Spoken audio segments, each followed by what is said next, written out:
I'm here to talk about how continuous delivery and lean management make your DevOps Amazeballs. I'm very excited about this. So last year when I was here, we talked about how IT investments, finally, we found out that these investments in automation and tooling, when accompanied by practice and process and culture, actually impact your bottom line. And we call this DevOps, right? That was exciting. So it totally was. It was exciting because for decades this hadn't been a thing. We really hadn't seen it. So DevOps in the bottom line showed us that. Well, it's a year later, and there's new data. So was this a fluke? Does this actually still show up in the data? Is there validation? I rub science on things. Is the science still there? What do we see? Let's take a look, see what happens. Okay, here's the deets. I ran the 2014 and the 2015 Puppet Labs State of DevOps report. In the 2014 study, we had about 9,300 respondents. In the 2015 study, we had about 5,000 respondents. So when we ran the analysis, I did a cluster analysis, we come up with 3 distinct groups of IT performers. Because I am infinitely creative, I named them high, medium, and low. Because, and I'll chat about this a little bit later, all of the metrics that we're about to chat about all move together. So we don't see trade-offs, okay? So the high performers, like, are Amazeballs at all the things. The low performers are not Amazeballs at all the things. And the medium performers are like super hanging out in the middle at all the things at statistically significant levels, okay? So like I can think of like super exciting words, but really high, medium, low, okay? That's what we see. For those of you playing statistics bingo, correlation, CMV, partial least squares, structured equation modeling, exploratory factor analysis, Verimax, and eigenvalues. I did get a request for that last year at a conference because someone actually was playing statistics bingo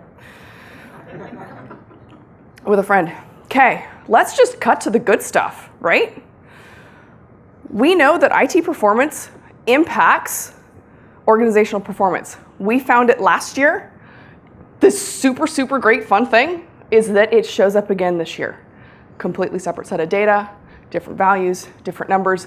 We do have some overlap in the respondents, yes, but the data's validated. So, high-performing IT organizations outperform low IT performing organizations. We see 2 times more likely to exceed productivity, profitability, and market share. And that is across both the 2014 and the 2015 data set. So this is consistent results year over year. This is fantastic. Now, I mentioned the 50% higher market cap growth over 3 years, the prior 3 years with a little asterisk. I didn't get enough data in the 2015 data set to collect this. I didn't have enough statistical power, but I mentioned it. It was significant in the 2014 data set. But in terms of the organizational performance metric, totally consistent, 2x. So, boom. For those of you only interested in that, we're like 3-4 minutes in. Peace out, y'all. Thanks. Okay. DevOps is good for business. Now, DevOps is also good for IT performance. Again, we're finding this again. Different data set, different year. Results are validated, results are confirmed.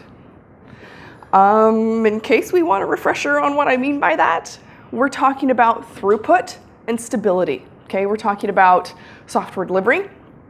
And this can be across several types of organizations, right? We're not just talking about web ops. We're talking about software delivery. We're even talking about firmware, right? We're hearing amazing stories here at DevOps Enterprise Summit. But we're generally talking about agility, reliability. What do we mean here? In agility, we're talking about deploy frequency. Okay, how often do you deploy? Make a note here, this isn't necessarily how often you're pushing all the way through to customers. That's reserved to be a business decision. You can push all the way to customers whenever it makes sense, but you're not hamstringed by your technology, okay? We're also talking about lead time, length of time from code commit to code deploy. Okay, that is lead time. We're also talking about reliability. The important one here is MTTR, mean time to restore. How reliable is your infrastructure? Now, change fail rate is there with a little asterisk. I mention it and I note it because it's interesting and we capture it in the data. However, this is not something that actually predicts or is part of my IT performance construct. This is not something I use to classify or categorize organizations because it's not something that holds up from a statistical point of view, but it's still something we use to describe the organizations because we still think it's interesting and relevant, okay? So that's the little asterisk there. So that's IT performance. I hinted that this is still a big deal this year, still holds, okay? DevOps is good for IT performance. Our high IT performing organizations are more agile. And these numbers were the same across both years. 2014 and 2015, we're seeing 30 times more frequent deployments. We're also seeing 200 times faster lead times than their peers. Code commit to code deploy. So think about this in terms of your organization and what this can mean. In terms of speed to market, is this relevant to us? Think about it in terms of new content creation. Think about it in terms of A/B testing. Think about it in terms of a compliance or a regulatory environment. You may think, oh, I don't need to get to the market fast. I have no competitors. That would be awesome. I'm excited for you. But at some point, there will be a security vulnerability come out, or there will be compliance or regulatory changes, and you have to get that code out quickly. That affects all of us. Imagine having that ability to get that code through your system very, very quickly. This is huge. This is a great, great ability for these companies and these organizations and these teams. Okay. The other side of this was reliability. High IT performers are also more reliable. Now, we saw market improvements over year here. In 2015, we saw 168 times faster MTTR. Likely because of an improvement in the emergency change process. Because you're no longer panicking. What do I do? Also change success rate, again, the little asterisk, because this was something that we're just collecting and gathering and noticing. So change fail rate is when I introduce something into code, does it fail? What's the rate of failure when I introduce it? This is also likely why MTTR is going up. When I introduce these changes that do fail, they're likely smaller. Because my deployments and my lead times are small, I'm introducing much smaller chunks of code. So when something goes wrong, when something fails, it's very easy to push forward a new change or roll back a change. So, validation from last year, organizational performance is improved by DevOps, IT performance is improved by DevOps. This is amazing. Now, last year we also took a look at what types of things contribute to this. We had some great data on correlations. One thing that's interesting to note, MTTR, lead time for changes, deployment frequency. Version control for all production artifacts was highly correlated with all of those.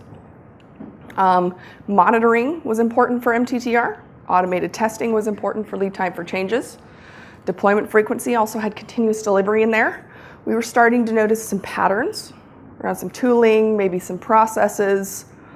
Also super important, culture, job satisfaction, climate for learning. I put some asterisks there around culture because culture was highly predictive. So culture was predictive of both IT performance and organizational performance. Okay? So this was great, right? We really, really liked this. This year, though, we wanted to see what made IT performance, well, Amazeballs. What really drives our IT performance? Not just correlates with it, correlates is great, but we wanted to know what drives it. So we designed the study so that we could run analyses that were based on prediction. So the rest of what I'm going to present actually looks at prediction analyses across this entire data set for 2015. So, what this required, again, quick recap framework. Step 1, understand IT performance in the context that we're studying.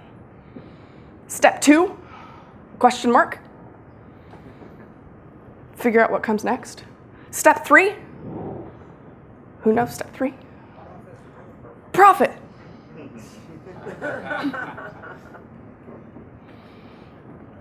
So, we started with continuous delivery. A lot of the things that were showing up in some of those correlation analyses sounded familiar. Continuous integration, some ideas around version control. We looked into continuous delivery, okay? But continuous delivery is a complex concept. It's comprised of several different things. So we included several more items. We ran a more complex analysis. This is PLS, this is partial least squares. So the types of analysis, this allowed us to combine several different things. And from a statistical point of view, we can say that based on the data that we looked at, continuous delivery is comprised of these things: test deployment and automation, continuous integration, and all of the production artifacts being in version control. These were the things that meaningfully contributed to continuous delivery in organizations. And when they did, continuous delivery made our work better. It made our IT performance get better, and it decreased our change fail rates. And we see this. So Yahoo has a great story. So product owner said, we never had testability before. We have it now. We have this experience, and we know this stuff is working, and it's working with controls. So they talk about having automated configuration and deployments of 250,000 nodes.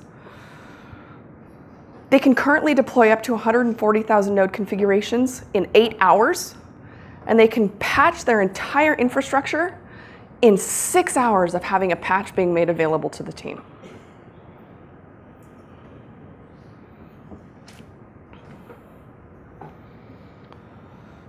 Do you know what's even better?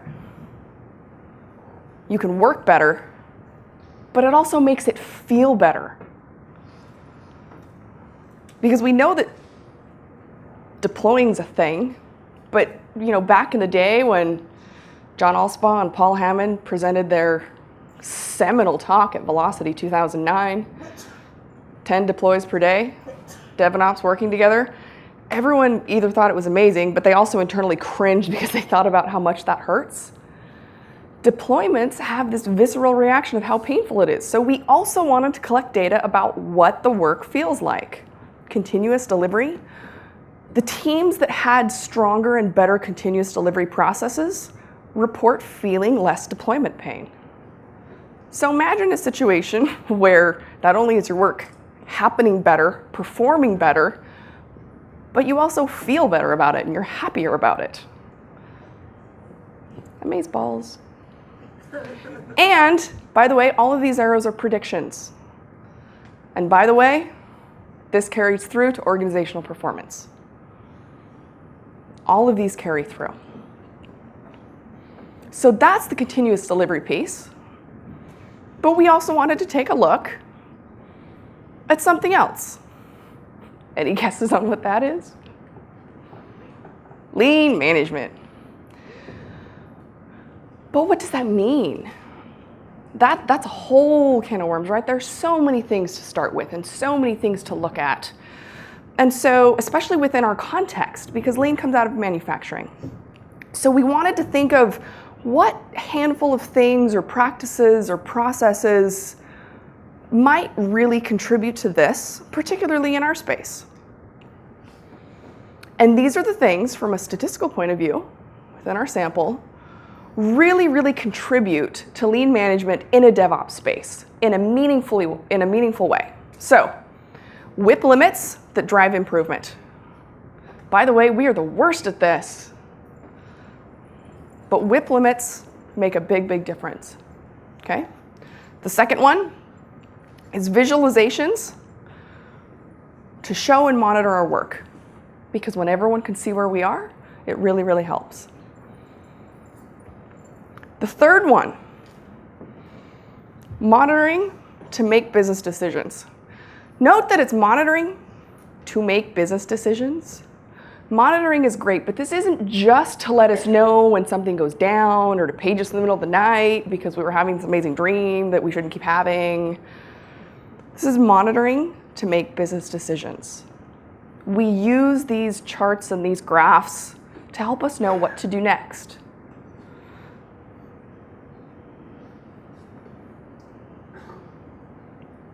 This lean management contributes to IT performance. And it makes us do our work better. A great example of this is Etsy. They've said if it moves, graph it. Here's a great example of this. They include walls of charts and graphs, and they include these monitors several places throughout their environment. The vertical lines are color-coded depending on what it was that they pushed, but these vertical lines represent a code deploy. And by the way, they've said that this is out there. They're posted so that people then know what's worked on. If you push code and something drastically changes to the graph, you know what happens. So in part, it's almost part of your continuous delivery because it's fast feedback. But the visualization also helps drive business decisions because then everyone knows what work should be done next. This helps with their firefighting. Everyone knows what is coming. And this is part of their graphite tool set. So, by the way, lean management makes us work better. It also makes us feel better. So, lean management contributes to our IT performance. It also contributes to two other things. It decreases feelings of burnout among our workforce. So we know that burnout is a problem in our industry, particularly in our field. We've seen it, we felt it. I'm sure several of us have pulled way too many all-nighters. It also contributes to that Westrum culture construct. If you've heard any of these talks before, and I called it out a little bit earlier, culture was a significant predictor from 2014. So, culture showed up again. We collected it again this year, and now we have something else that helps enforce an organizational culture. But back to that decreased burnout. We can all think about our own stories and our own scenarios, right? To a certain extent, we can all, or at least several of us, can probably identify with the fun and the adrenaline rush that comes from saving something, right? We can save something, we can stay up all night, we can be the hero. But at some point, we know that WIP limits are a good thing. Now, we have a quote here from Julia Wester at Turner Broadcasting. I was trying to figure out why my team was working themselves to death but not getting anything done. By implementing WIP limits, we were able to focus on our work. Finishing work feels better than sprinting and feeling like a hero in the moment because that's only a moment. So again, WIP limits make us work better. They make the work better. They also help us feel better. So again, helps the work better. It also carries through all the way through to organizational performance. And I did include that highlight into organizational culture. Because DevOps drives IT performance, it drives organizational performance. But if you remember, these IT investments only hit the bottom line when they're accompanied by all three things: automation and tooling, practice and process, and culture. You can't just buy that server, throw it in the closet, give it that pretty uplighting.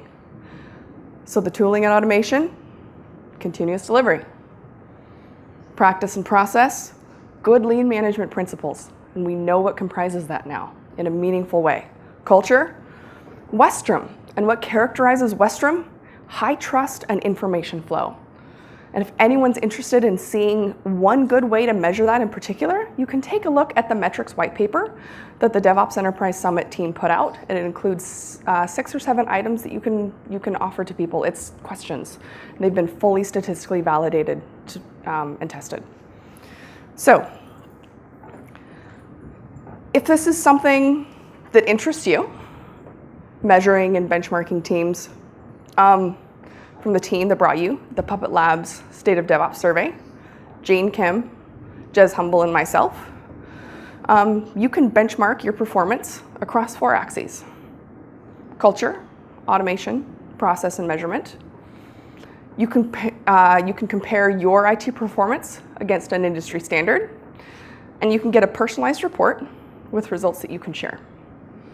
So if you'd like to learn more, you can receive the following: an exclusive invite to our DevOps benchmarking tool, a chance for a personalized analysis of your results with Jane, Jez, and I, a copy of this presentation, as well as a copy of that white paper that I mentioned previously on how to measure metrics throughout your organization, not just culture. It includes several scenarios. So just send an email to NicoleFV@sendyourslides.com with the subject of DevOps. Again, if you want the invite to that DevOps benchmarking tool, we're offering this just to the DevOps Enterprise Summit attendees this year. A chance for that personalized analysis. We're thinking probably about 10 people would get that. A copy of the presentation and a copy of the metrics guidance. A white paper. That email is NicoleFV@sendyourslides.com, and the subject is DevOps.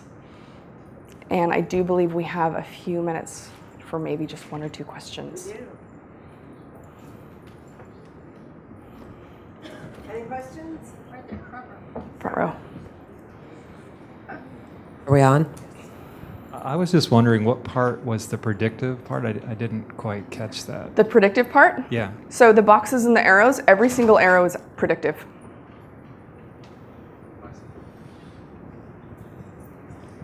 So the lead time we're starting with there was sort of code commit. Is there any thought about moving further up in the value stream to work getting to that point? And do you have thoughts about getting some information about that? Absolutely. So we've looked a lot into, and we've spoken with several companies and customers, and I have myself looking beyond or earlier in the value chain, beyond code commit.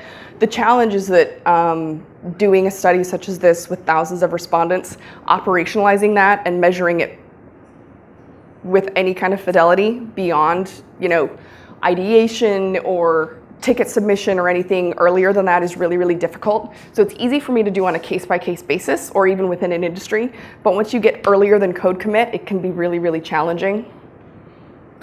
So, but yeah, there are several discussions around that. If you want to just say it, I can repeat. I'm supposed to stay here. When you present these statistics to folks and in their insanity, they push back on them and say, these don't relate to me. What are the objections that you hear most often to this stuff? And then how do you get past those? So it sort of depends on the objection. So sometimes I'll get objections on methods, and then it's like my dissertation defense, and then we just have this like awesome banter on stats methods and which ones we prefer. And then that's just an inherent limitations discussion. Sometimes I get objections based on, well, it doesn't apply to me, or well, that's a different sample, or there's no way that could be true because we've never seen it before.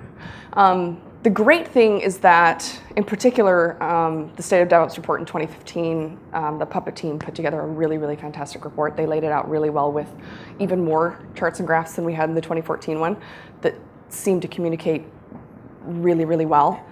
Some of the challenge is that we didn't present things in ways that some executives are used to saying. So we don't have an ROI in ways that are traditionally presented. We don't have ROI, we don't have internal rate on return, because when you collect data from around the world in that kind of a data set, I don't have financial statements from all of those different companies.